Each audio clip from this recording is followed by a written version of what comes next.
දැන් අපි බලමු සප්ලයි ක්‍රෙඩිට් බුක් එක යූස් කරන්නේ කොහොමද කියලා. ඔයත් සප්ලයිස්ලාගෙන් බඩු ගන්නවද?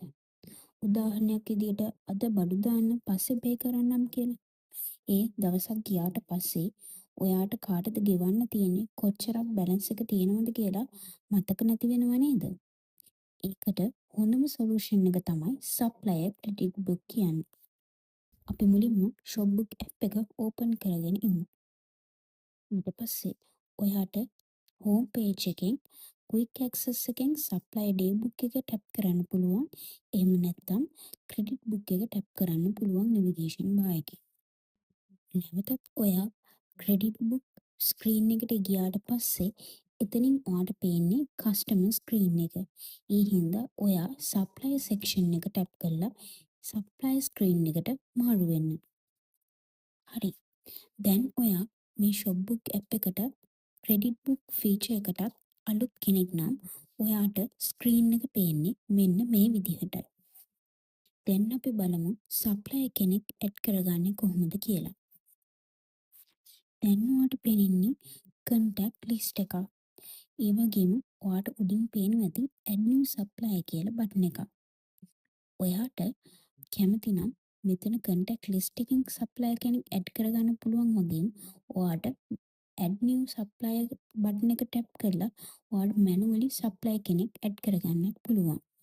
ඔයා manually supplier කෙනෙක් ඇඩ් කරගන්නව නම් ඔයා name එකයි number එකයි supplier ගේ ඇඩ් කරන්න ඕනේ. අනිවාර්යෙන් ඔයා supplier ගේ number එක ඇඩ් කළ යුතුමයි. ඔයා supplier කෙනෙක් ඇඩ් කරාට පස්සේ ඔයාට supplier ගේ profile එක දැක ගන්න පුළුවන්. දැන් අපි බලමු supply profile එකේ තියෙන options මොනවද කියලා. මුලින්ම 3 dots ටැප් කරමු. මෙතනදී ඔයාට supplierට call කරන්නත්, supplier profile එකේ details edit කරන්න වගේම supplier profile එක delete කරන්නත් හැකියාව තියෙනවා. හරි. දැන් අපි බලමු අපි supplierගෙන් ණයක් ගත්තාම, ඒ කියන්නේ ක්‍රෙඩිට් එකක් ගත්තාම අපි ඒක කොහොමද ඇඩ් කරන්නේ කියලා. මුලින්ම අපි supplier profile එකේ තියෙන get credit බටන් එක ටැප් කරමු.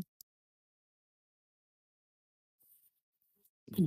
දැන් අපි ඉන්නේ get credit form එකේ. එතනදී ඔයාට පුළුවන් amount එක ඇඩ් කරන්න. ඒ වගේම අපේ calculation option එකෙන් ඔයාට පුළුවන් amount එක ලේසියෙන්ම calculate කරගන්න. ඒ වගේම ඔයාට පුළුවන් මෙතනදී දිනය සහ වේලාව ඇඩ් කරන්න. ඒ වගේම more option වලින් ඔයාට item ඇඩ් කරන්නත් bill ඇඩ් කරන්නත් හැකියාව තියෙනවා. get credit form එකේ සියලුම details fill කරාට පස්සේ අපිට save බටන් එක ටැප් කරන්න පුළුවන්. හරි. දැන් ඔයාට දකින්න පුළුවන් save කරාට පස්සේ ඔයා වෙනම details screen එකකට navigate වෙනවා. එතනදී ඔයා add කරපු details සියලුම ඔයාට බලා ගන්න පුළුවන් වගේම ඔයාට එතනදී ඔයාගේ details edit කරන්නත් පුළුවන්. ඒ වගේම download, print, share කියන options උත් ඔයාට මේ සඳහා ලබා දීලා තියෙනවා. ඒ වගේම credit new බටන් එක ටැප් කරාට පස්සේ ඔයාට අලුත් credit new form එකක් ලබා ගන්න පුළුවන්. එහෙම නැතිනම් ඔයා done බටන් එක ටැප් කරාට පස්සේ ඔයාට supply credit book screen එකට යාමට හැකියාව තියෙනවා. ඔයා done බටන් එක ටැප් කරාට පස්සේ ඔයාට බලා ගන්න පුළුවන් ඔයාගේ record එක add වෙලා තියෙන විදිහ supplier credit book එකට. හරි. දැන් අපි බලමු supplierට make payment එකක් කරන්නේ කොහොමද කියලා. මුලින්ම අපි ඔයාගේ supplier profile එකේ තියෙන make payment බටන් එක ටැප් කරමු. ඔයා දැන් ඉන්නේ make payment form එකේ. මේ make payment form එකෙන් ඔයාට පුළුවන් ඔයාගේ amount එක add කරන්න. ඒ වගේම අපේ calculator option එකෙන් ඔයාට පුළුවන් ඔයාගේ amount එක පහසුවෙන්ම calculate කරගන්න.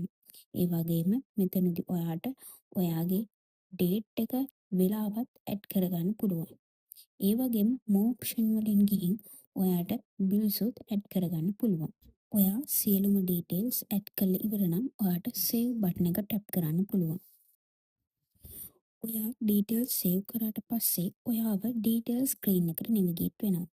එතනදී ඔයාට ඔය ඇඩ් කරපු ඩීටේල්ස් සියල්ල බලා ගන්න පුළුවන්. ඒ වගේම ඒ ඩීටේල්ස් ඔයාට එඩිට් කරන්නත් හැකියාව තියෙනවා. ඒ වගේම ඒ ඩීටේල්ස් ඔයාට ඩවුන්ලෝඩ් කරගන්න, print කරගන්න, share කරගන්නත් පුළුවන්. ඒ වගේම create new button එක ටැප් කරලා ඔයාට make new payment form එකක් අලුතින් ඇඩ් කරගන්නත් පුළුවන්. එහෙම නැත්නම් ඔයාට done button එක ක්ලික් කරලා ඔයාට supply credit book screen එකට නැවත navigate වෙන්නත් පුළුවන්. දැන් ඔයාට supply credit book screen එකේ බලා ගන්න පුළුවන් make payment එක ඔයාට කොහොමද ඇඩ් වෙලා තියෙන්නේ කියලා. දැන් අපි බලමු supply profile එකේ තියෙන report option එක කොහොමද වැඩ කරන්නේ කියලා. මුලින්ම අපි report button එක ටැප් කරමු. මෙතනින් ඔයාලට පෙනෙනවා supply report screen එක. ඔයාලට supply report details date filter එකක් ආධාරයෙන්ද filter කරගන්න පුළුවන්. ඒ වගේම මේ report එක ඔයාලට download කරගන්නත් share කරගන්නත් හැකියාව තියෙනවා. දැන් අපි supplier credit book screen එකට එමු. එතනදී ඔයාලට suppliersලා 3 දෙනෙක් පේනවා ඇති. එතනදී ඔයාලට supplier hold, settle කරපු supplier කෙනෙක් වගේම අපි supplierට ගෙවන්න තියෙන ඒ කියන්නේ to pay supplier කෙනෙක් බලා ගන්න පුළුවන්. මෙන්න මේ කැටගරි තුනට අදාළව suppliersලා ඔයාලට ඇඩ් කරගන්න පුළුවන්. දැන් ඔයාලට පෙනෙන්නේ supplier hold section එකයි. ඒ කියන්නේ supplier කෙනෙක් ගාව අපේ ළඟ තියෙන මුදල් ප්‍රමාණය. ඊළඟට පෙනෙන්නේ to pay ගාන. ඒ කියන්නේ අපි supplierට දෙන්න ඕන මුළු මුදල. ඒ වගේම ඔයාට supplier කෙනෙක් supplierගේ නමින් හරි ඕනම නම්බර එකක් යූස් කරලා ඔයාට සර්ච් කරගන්න හැකියාව මේ සර්ච් බාර් එකෙන් ලැබෙනවා. අපි දැන් බලමු supply credit report එකක් බලන්නේ කොහොමද කියලා. මුලින්ම supplier credit book screen එකෙන් chart icon එක ටැප් කරන්න. දැන් ඔයාලට පෙනෙන්නේ supplier report screen එකයි. මෙතනදී ඔයාලට to pay supplier hold, supplier owe කියන details ඔයාට බලා ගන්න පුළුවන්. ඒ වගේම ඔයාට ඔයාගේ details date filter එකෙන් filter කරගන්න පුළුවන්. ඒ වගේම filter icon එක ටැප් කරලා ඔයාට quick filter option වලින් ඔයාට ඔයාගේ details පහසුවෙන් filter කරගන්න පුළුවන්. ඒගොම ඔයාට supply credit book report එක download කරගන්න, share කරගන්න පහසුකම තියෙනවා.